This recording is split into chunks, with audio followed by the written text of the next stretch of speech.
Déjà l'ultime rencontre. La semaine sainte est ouverte. Toi seul, tu es vraiment Seigneur, notre Dieu. Toi pour qui régner, c'est nous sauver. Tandis que pour nous, te servir, ce n'est pas autre chose que d'être sauvé par toi. C'est ce que disait Guillaume de Saint-Thierry. Je salue les personnes présentes dans l'église Saint-Germain-l'Auxerrois, vous tous qui êtes unis à cette démarche, par le direct ou le replay, amis de France Culture, KTO, Radio Notre-Dame, RCF. Nous avons cheminé ensemble à la suite du Christ. Une fraternité de discernement et de prière nous relie pour aujourd'hui et pour demain. S'il était invité sur un plateau de télévision, l'apôtre Paul s'y rendrait-il volontiers? Son discours à Athènes, au milieu de l'aréopage, n'est peut-être pas vécu dans un studio de télévision, mais il n'était pas un long fleuve tranquille. Tu nous rebats les oreilles de choses étranges. Pouvons-nous savoir quel est cet enseignement nouveau que tu proposes?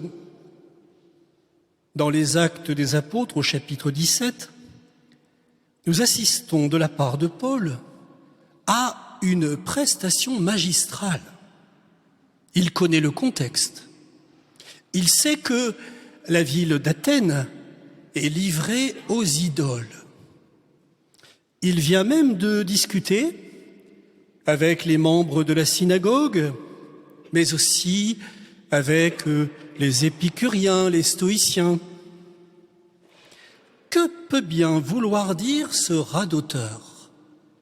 Qui est ce messager de Jésus, ce messager de résurrection? Qui est ce prêcheur de divinités étrangères? L'étrangeté de la foi chrétienne est-elle moindre dans sa perception en 2023? La minorité de notre situation dans la société signifie-t-elle l'extinction de tout témoignage rendu public? Notons chez saint Paul une capacité étonnante. Devant cette étrangeté et l'aspect décapant de la provocation, il est très actif. Il commence d'abord par reconnaître le sentiment religieux de ses auditeurs. Leurs dévotions, leurs monuments sont nombreux, mais il constate leur incapacité à nommer réellement ce Dieu inconnu auquel ils agrègent tous leurs caprices. Leurs divinités sont comme des aiguilles aspirées par un aimant. C'est la grande confusion. Le Dieu inconnu atteste leur impasse à le connaître et à être connu de lui. Dieu n'est pas une statue en or, à l'effigie de l'imaginaire. Paul ose le dire. Cela lui donne tout le souffle pour décrire qui est le Dieu de son amour. Son Dieu, source de conversion pour tous et partout. Dieu, dit-il, a accrédité un homme, Jésus, en le ressuscitant d'entre les morts. La résurrection n'est donc pas une doctrine éthérée, elle est quelqu'un. Elle est, dit-il, la justice qui sera rendue au genre humain. Oui, Paul accomplit ici un exercice complet dans lequel on trouve à la fois le respect des interlocuteurs, mais aussi l'entière liberté, la liberté à dire le Dieu de sa foi.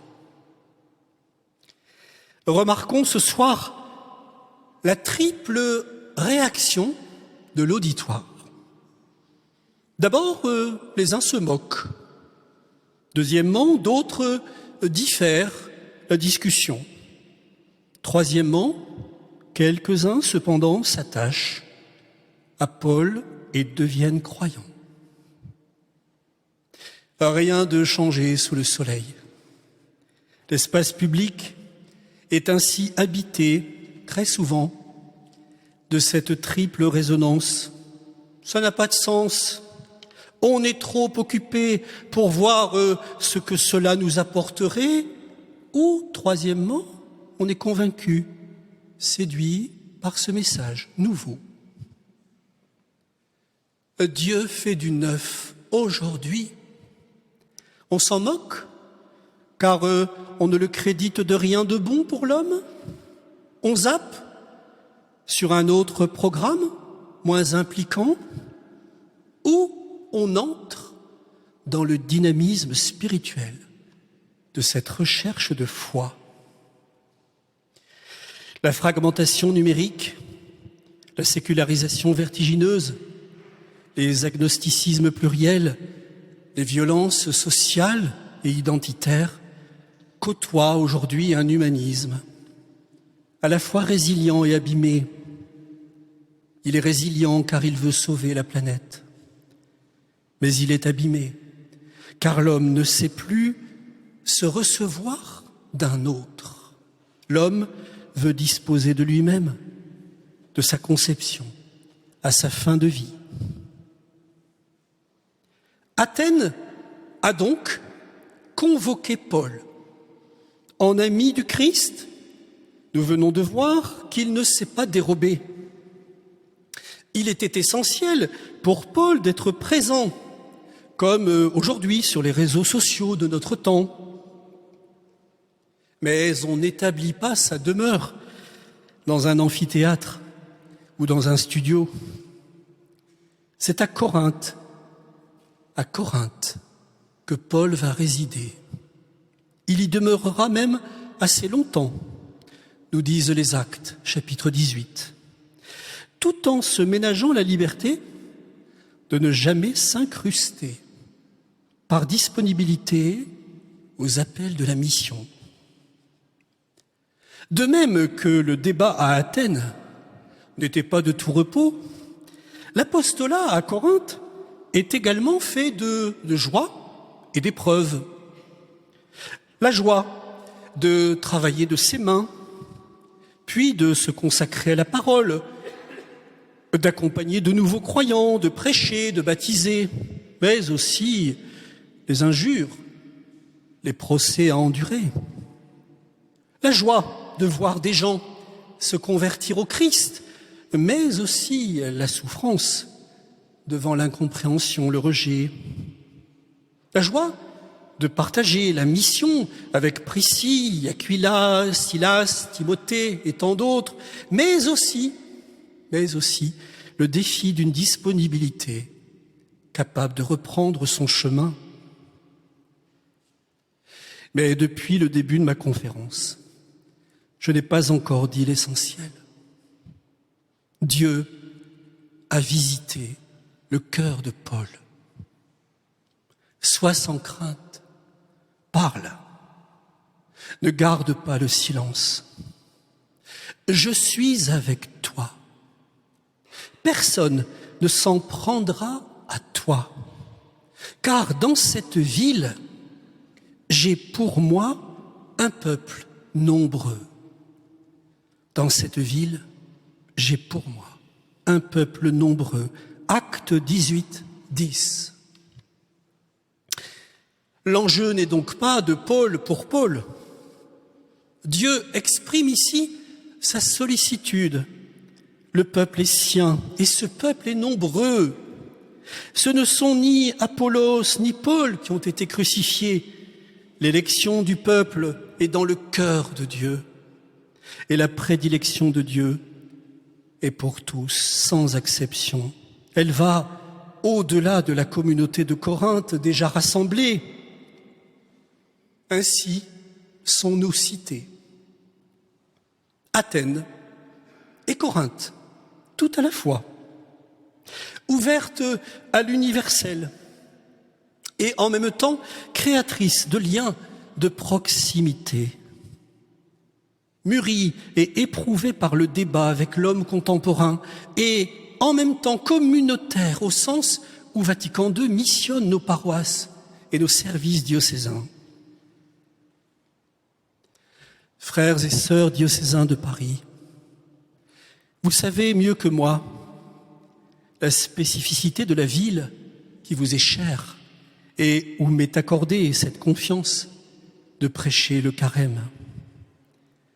La lettre pastorale de votre archevêque est l'expression d'une fraternité partagée pour vivre ensemble ce que Dieu discerne en votre cité et bien au-delà d'elle. N'avez-vous pas le sentiment de vivre la condition de Paul à Athènes et la condition de Paul à Corinthe, toutes deux animées de la même joie d'annoncer l'Évangile à Paris? Le statut national et international de Paris lui confère l'urgence de vivre le rendez-vous d'Athènes. Quelle serait aujourd'hui l'attente spirituelle de résurrection chez tous ceux qui se réfèrent à Paris dans sa grâce particulière? Mais dans la même synergie spirituelle, Paris serait inconcevable sans être Corinthe. Corinthe, dans la diversité, la vitalité des quartiers, des populations, des lieux de vie communautaires, des œuvres de solidarité. Notre-Dame de Paris incarne cette double fidélité dans l'unité de son architecture. Qui ne la connaît à travers le monde? Qui n'y est attaché de façon populaire? Qui n'a été sidéré, touché au profond de lui, en son propre cœur, en avril 2019? Chers amis, si visiter soit un monument, que serait-il s'il n'avait une âme? Si renommé soit-il, que serait-il si chacun n'y était accueilli? Si sublime soit un édifice, que serait-il si le cœur des hommes ne venait y battre au diapason de l'amour de Dieu? On meurt pour une cathédrale, non pour des pierres, écrivait Antoine de Saint-Exupéry. On meurt pour un peuple, non pour une foule. On meurt par amour de l'homme, scellé, clé de voûte d'une communauté. L'auteur de Terre des hommes ne croyait pas si bien écrire en 1939 pour notre carême 2023. Dans quelques jours, nous allons entendre dans la Passion, ils poussèrent la foule à faire périr Jésus, crucifie-le. En Matthieu, ô mon peuple, que t'ai-je fait? En Michée, foule insaisissable, peuple nombreux, peuple à aimer dans Corinthe, dans Paris et dans chacune de vos villes et villages, chers amis, auditeurs, téléspectateurs, là où vous habitez. Pour ce peuple nombreux, une cathédrale, lieu du rassemblement, se rassembler en celui qui est beauté ancienne et nouvelle, comme le disait saint Augustin. Monseigneur Ulrich a visité il y a quelques jours la cathédrale de Bagdad, frappée par un attentat meurtrier en 2010. Notre-Dame de Paris est parabole pour ce carême. Oui, la guerre est à nos portes. Notre-Dame est bien vieille, disait Gérard de Nerval. On la verra peut-être enterrée, cependant Paris qu'elle a vu naître. Qu'écrirait-il après la sidération d'avril 2019. Que dirait-il en contemplant le dynamisme actuel, l'acte de foi qui est posé par tous ceux qui restaurent par l'amour du peuple? Notre-Dame bien vieille, Notre-Dame toute rajeunie, qui donc est jeune? Qui fera naître d'en haut la vitalité des hommes? C'est à dessein que je parle d'une cathédrale pour un peuple nombreux, le dimanche des rameaux. La pierre des cathédrales, en effet, est sublime en ses fonctions liturgiques, hospitalières, culturelles. L'histoire est éloquente pour nommer la maternité des cathédrales envers les populations.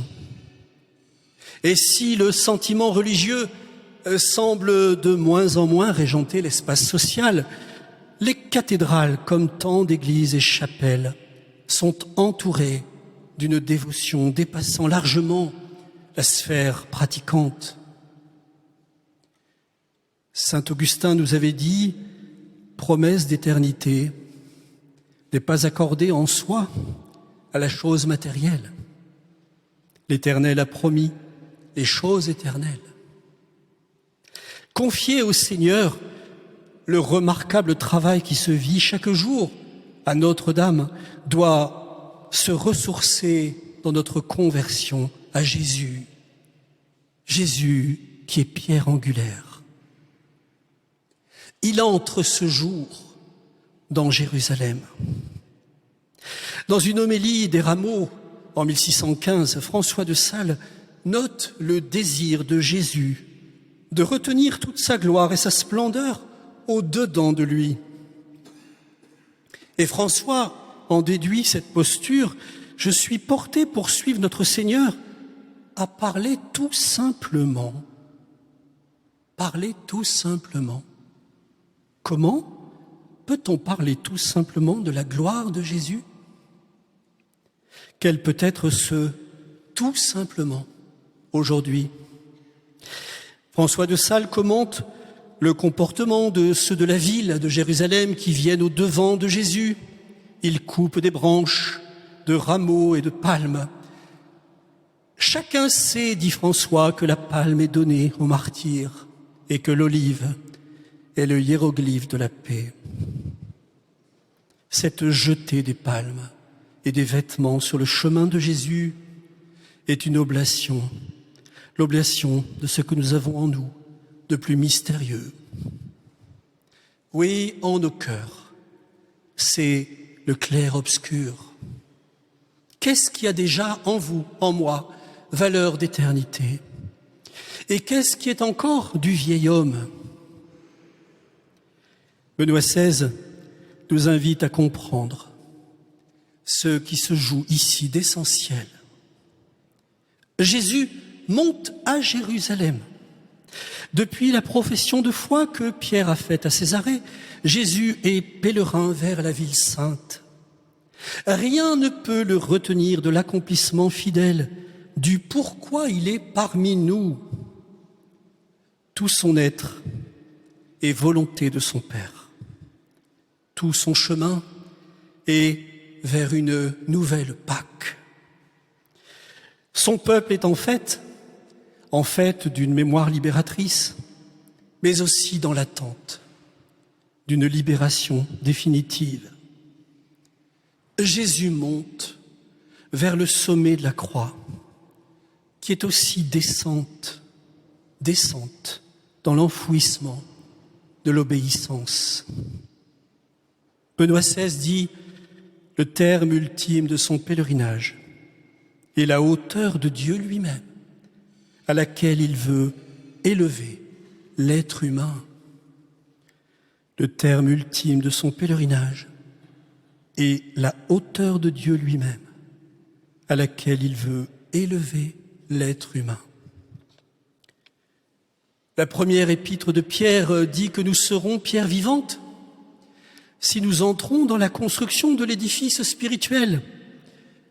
Pour cela, plusieurs conditions sont à intégrer. D'abord nous approcher de la pierre rejetée par les hommes, mais choisie et si précieuse devant Dieu. Mettre notre foi en cette pierre angulaire et devenir chaque jour davantage, ensemble, sacerdoce saint, peuple de Dieu, mais aussi vivre dans la cité des hommes, en frères de proximité, toujours en homme libre, comme étant de passage, et dans le refus de ce qui ne permet pas l'action du bien. Ces caractéristiques donnent à Notre-Dame d'être la maison de tous. La pierre angulaire encore ignorée par tant de visiteurs les attend. Homme contemporain, frère en humanité, tu te tiens au point d'intersection entre deux champs de gravitation. Tu n'entreras pas dans Notre-Dame sans communier à cette mystérieuse double force de gravité. Il y a en toi tout ce qui veut t'alourdir, te mondaniser au sens où l'entend le pape François, te tirer vers le bas. À l'inverse, il y a ce qui veut te tirer vers le haut, le transcendant, le fraternel. Sursum corda, dit la liturgie, élevons notre cœur. Le peuple nombreux dont Dieu parle ce soir à l'apôtre Paul et à chacun de nous, le peuple nombreux cherche son centre de gravité. Sa fragilité et sa force sont comme un oxymore. Cette tension est féconde dans l'amour. Le peuple est nombreux, insaisissable. Il est aimé. Comme toute capitale du monde, Paris se doit d'être à sa double légitimité, qui est aussi sa double exigence, sa double fidélité, sa double joie, l'universel et le particulier, qui sont comme en appel l'un dans l'autre. Mais, me direz-vous, comment considérer ce peuple nombreux dans une société tellement éclatée, qualifiée de liquide par les philosophes? Non seulement les éléments fédérateurs se cherchent, mais aussi la hantise de l'individualisme. Quelques jours après l'incendie à Notre-Dame, Frédéric Boyer écrivait « Pour rebâtir cette dame de pierre qui est nôtre, il faudrait aussi rebâtir les fondations immatérielles de notre vie commune. » Ce soir, nous ne sommes pas dans une session de sociologie, mais l'élan du carême peut insuffler une passion nouvelle pour la compréhension de la complexité et l'exercice de la pastorale. En effet, le discernement de ces fondations immatérielles ne peut s'entreprendre sans la conversion que je me suis permis d'évoquer de dimanche en dimanche. François de Sales nous le dit, je dois vous dire que la connaissance que je prends tous les jours des humeurs du monde me fait souhaiter passionnément que la divine bonté inspire quelques-uns de ses serviteurs d'écrire au goût de ce pauvre monde. Et que dit au monde de son temps François de Sales? Il lui dit « Le monde devient si délicat que désormais on ne l'osera toucher qu'avec des gants parfumés. Mais qu'importe, dit-il, pourvu que les hommes soient guéris et sauvés. Pourvu qu'ils soient guéris et sauvés. » Nous pouvons alors ce soir noter quelques points de repère. D'abord, une première chose, la prise en considération du peuple nombreux. Ça n'est pas seulement une empathie envers sa complexité ou sa torpeur. Le père Joël Pralon dit « Si l'empathie est une notion psychologique, la compassion est une notion chrétienne. Elle consiste à vouloir porter l'autre comme le Christ nous porte. » Deuxième élément un message de salut est apporté au monde. Nous avions sans doute placé sous le boisseau l'annonce du salut. Il est heureux de constater depuis quelques années un retour catéchétique vers ce salut. Nous sommes édifiés sur le fondement des apôtres, nous rappelle Éphésiens. Jésus est la pierre angulaire. Je me réjouis de voir que des services diocésains de la catéchèse prennent comme angle de formation la pédagogie du salut. Quelle bonne nouvelle! Oui, il est essentiel d'annoncer le salut, non point de façon crispée ou conquérante, mais avec sérénité, simplicité, vérité, liberté. C'est la grâce d'une cathédrale, d'être le vaisseau qui incarne ces siècles d'une relation entre la culture et la foi, d'être parole pour aujourd'hui. Nous savons le souci du diocèse de Paris que Notre-Dame soit hospitalière pour tous, tout en les nourrissant de la proposition du cœur de la foi. D'où un troisième repère, si je puis me permettre l'expression, Jésus entre ce dimanche dans Notre-Dame, sur le dos de l'ânon de Bethphagée. Par quelle autorité fait-il cela? Sinon, par celle de reconstruire en 3 jours le temple de toute vie humaine. L'humilité royale de Jésus doit être la nôtre. Joseph Ratzinger, dès 1969, avait annoncé une église qui deviendrait petite, mais devant repartir, plus ou moins, des débuts.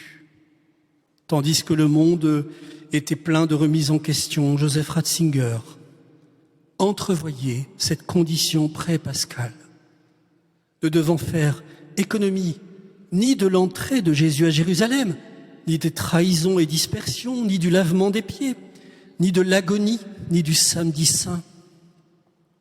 C'est sûr, disait-il, elle ne sera plus la force sociale dominante, mais elle sera l'Église de la foi. Joseph Ratzinger ne dessinait pas un processus enchanteur. Il disait, ce processus la rendra pauvre, la fera devenir une Église des petits. Ce sera long, pénible, mais après l'épreuve des divisions, une Église intériorisée viendra au jour. D'elle sortira une grande force. Étonnante prédiction d'il y a 54 ans. Comment avoir vu si juste? Pour un peuple nombreux, il faut, dirait Joseph Ratzinger, que le monde découvre la petite communauté des croyants comme quelque chose de totalement nouveau. Servir la multitude passant à Notre-Dame suppose donc à la fois un édifice qui sera rénové aux normes du temps, mais d'être surtout maison de Dieu au milieu des maisons des hommes. Quelque chose de totalement nouveau. Depuis le début de nos conférences, nous cherchons la nouveauté. J'ai un ami qui est sourcier. En ces temps de sécheresse, la nappe phréatique est basse. Elle se plaît à se cacher. Elle se fait désirer. Il nous faut descendre en nous-mêmes, comme le fils prodigue de la parabole, et on descend d'autant plus profond qu'on est une terre assoiffée. Depuis le début des conférences, nous aspirons à la nouveauté, mais de notre suffisance peut-il sortir quelque chose de nouveau? Vous avez peut-être lu le livre « Ressources du christianisme », un livre de François Julien. Cet auteur précise, sans y entrer par la foi, je note l'originalité de cette recherche pour le propos de notre croyant, notre carême des croyants que nous sommes. C'est étonnant comme quelqu'un se disant non-croyant présente le christianisme comme une ressource féconde pour connaître la vérité qui fait vivre. Quelle provocation pour nous à désensabler nos sources afin de les partager au monde. Quelle provocation à ne pas nous endormir. Les Journées mondiales de la jeunesse à Lisbonne, les Jeux olympiques, mais aussi tant d'événements de proximité, les défis sociaux, climatiques, toutes ces pierres d'attente de notre ferveur. Notre accueil de la nouveauté, chers amis, est une recherche inlassable. Au moment précis où l'on te tient avec plus de force, écrit Guillaume de Saint-Thierry, au moment où l'on te possède avec plus de délices, soudain, tu t'échappes. Soudain, tu t'échappes. Guillaume parle ici de notre âme, toujours en recherche, notre âme en quête de l'époux. Nous pensons tenir celui qui est notre amour, mais sa vie, nul ne la prend, c'est lui qui la donne. Sa Pâque nous entraîne au-delà de ce que notre mesure peut concevoir. Frères et sœurs, nous n'avons pas fini d'être bouleversés de savoir que lorsque quelqu'un put enfin pénétrer dans le sinistre du 15 avril 2019, se discerner à Notre-Dame au milieu des éléments détruits, la grande croix dorée et Notre-Dame portant son enfant. Nous n'avons pas fini de saisir ce que Dieu veut nous dire à l'humanité, à son Église, par cette crucifixion et cette maternité. Emmanuel Godeau dit, le poète, c'est cet homme qui, tous les jours, met son habit du dimanche, car il ne sait pas à quelle heure son Seigneur va venir. Le pèlerin du Carême devrait être cet homme qui, tous les jours, apprête les cendres de son cœur à la divine résurrection. Le pèlerin du Carême devrait être cet homme qui, tous les jours, prend la route de Jérusalem à Jéricho pour soigner les plaies de ses frères. Le pèlerin de Carême devrait être cet homme qui, tous les jours, déchire son cœur et non son extérieur. Dieu fait du neuf, ne le voyez-vous pas? Une homélie très ancienne du samedi saint dans notre bréviaire va clôturer ce cycle de Notre-Dame. Je la choisis parce qu'elle est un véritable commencement. Le Seigneur s'est avancé vers eux muni de la croix, l'arme de sa victoire. Lorsqu'il le vit, Adam, le premier homme, se frappant la poitrine dans sa stupeur, s'écria vers tous les autres, « Mon Seigneur, avec nous tous !» Et le Christ répondit à Adam, « Et avec ton esprit !» Il le prend par la main, il le relève en disant, « Éveille-toi, ô toi qui dors, le Christ t'illuminera. Éveille-toi, ô toi qui dors, et le Christ t'illuminera. » Je remercie vivement Monseigneur Ulrich de sa confiance, ainsi que toutes les personnes qui ont facilité ces rencontres fraternelles et spirituelles avec vous. Thérèse de Lisieux disait, tu le sais, ô Seigneur, pour t'aimer sur la terre, je n'ai rien qu'aujourd'hui. Chers amis, nous avons aujourd'hui pour aimer.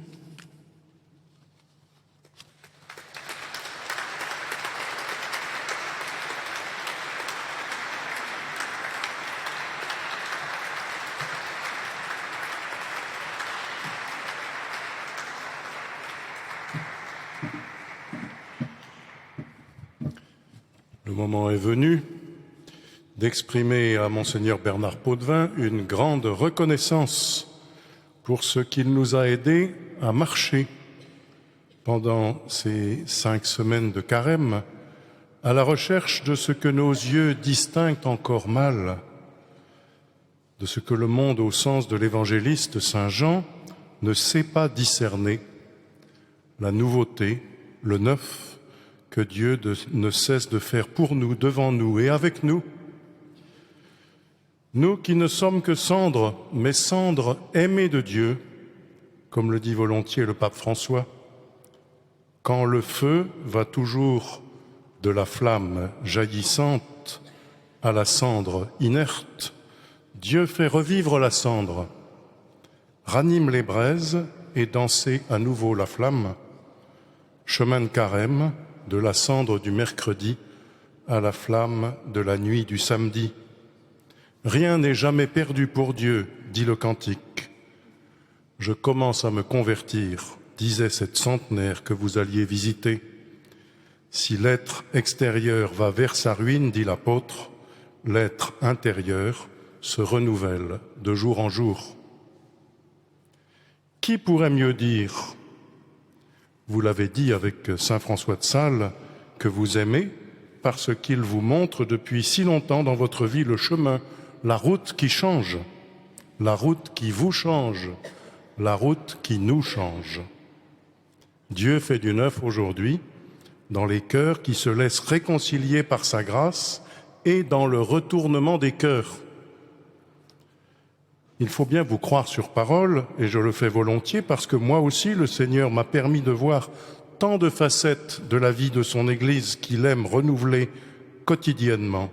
Vous nous l'avez dit, si vous avez le privilège de visiter l'Église en France, comme j'en ai le bonheur, je vous cite, vous la croisez éprouvée, affectée, sonnée, sidérée, mais aussi résiliente dans sa dignité baptismale, ravivée par la fraîcheur catéchuménale, par les journées mondiales de la jeunesse, par la parole, et je me permets d'ajouter, par les sacrements, par la rencontre des pauvres, des souffrants, des isolés, des étrangers, en un mot, par le sacrement du frère.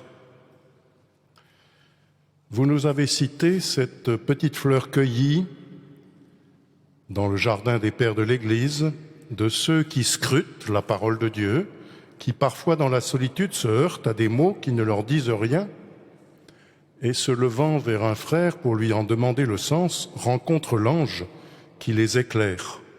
Le fait d'aller vers l'autre, quémander sa lumière, plaît tant à Dieu, avez-vous dit. Le fait de sortir de soi, le fait de recevoir la parole les uns des autres. Mais pour pouvoir faire cette démarche, il faut humilité et douceur. Faites que ce soit le cœur de votre cœur, dit François de Sales, et la nouveauté se trouve justement là. C'est tellement inattendu dans notre monde, dans notre cœur même, que c'est cela qui crée du neuf. Croyons-nous que Dieu, quand il nous appelle, éveille en nous une nouveauté qui n'est autre que venant de lui, qui n'est autre que lui-même, venant chez nous, prenant place à notre table? Nous laisserons-nous surprendre par ce don qui nous éveille à la vie? Oh oui, nous voulons vraiment nous laisser surprendre, même si nous demeurons maladroits. Allez, que le Seigneur nous donne encore cet autre signe bientôt, retrouver Notre-Dame telle que, de mémoire d'homme, personne ne l'a vue, la retrouver pour y célébrer avec ferveur le mystère de ce que le Seigneur, qui nous accueille sans cesse tel que nous sommes, et nous invite à devenir tel qu'il est, lui, non point naïfs ou candides, mais jamais rassasiés de l'amour qu'il offre, toujours étonnés de sa nouveauté, capable de transformer un visiteur en pèlerin ébloui par ce don, et capable de transformer un chrétien trop habitué en admirateur du chemin d'un autre qui découvre ce mystère de Dieu donné, souffrant, mourant, ressuscité, vivant au cœur du monde et au cœur de notre cœur. La pierre angulaire, avez-vous dit, encore ignorée de beaucoup de visiteurs, les attend. Merci de nous avoir accompagnés, cher Bernard, de nous avoir jalonné ce chemin. Joyeuse Pâques pour vous et pour nous tous.